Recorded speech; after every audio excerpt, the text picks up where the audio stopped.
Good morning আমার মিষ্টি পরিবার। দেখো মেন মায়নার বই এটা। তো আমি এখন বেরোবো মায়না দিতে। তো এতগুলো টাকা কে কে পাঠিয়েছে সেটা তোমাদের অবশ্যই জানাবো। আমার এই মিষ্টি পরিবার থেকে এক বোন বেদি ভবনে থাকে, সেই বোন আমাকে 2,500 টাকা পাঠিয়েছে। আর আমার এক বান্ধবী, আমরা একই সাথে স্কুলে পড়তাম, সেই বান্ধবী আমাকে 1,000 টাকা আমার অ্যাকাউন্টে পাঠিয়েছে। তো এখানে মামাকে নিয়ে স্কুলে যাচ্ছি। আর এক বান্ধবীও আমার সাথে যোগাযোগ করেছে, সে জার্মানিতে থাকে। বলেছে তুই চিন্তা করবি না, তুই স্কুলে স্যার ম্যাডামদের সাথে কথা বলে নে, যে কিছুদিন পরে 30 তারিখের মধ্যে আমি তোকে টাকা পাঠিয়ে দেবো। ঠিক সময় মতো না টাকাগুলো আমার হাতে এসে পৌঁছে গেছে। বেদি ভবনে যে বোন থাকে সে আমাকে আরও 4-5 দিন আগে টাকা দিয়েছে। তোমাদের কি বলবো, এইভাবে যে কোনো আত্মীয় স্বজনকে পাশে পাইনি, কখন যে ধীরে ধীরে তোমরা আমার এতটা কাছের, এতটা নিজের হয়ে গেছো, আমি নিজেও বুঝতে পারিনি যে এইভাবে আমার এই দুঃসময় যে আমি এরকম তোমাদের সবাইকে পাশে পাবো।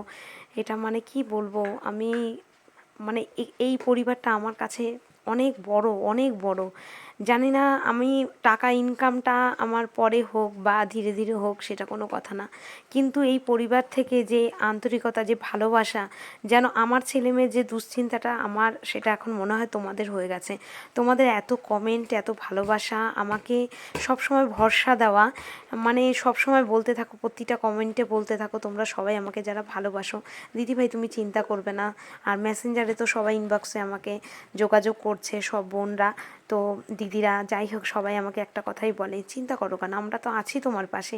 এই যে ভরসা, এই যে ভালোবাসা, এই আন্তরিকতা, মানে আমাকে এই জায়গায় নিয়ে এসছে যে আমি এখন মনে হয় কি নিশ্চিন্তে শান্তিতে ঘুম ঘুম। আমার ছেলে মেয়ের জন্য মনে হয় কি, আরে আমি না পারবো, আমার আমার যে এই পরিবার, এই পুরো গোটা পরিবারটা তো পড়ে আছে না চিন্তা করার জন্য।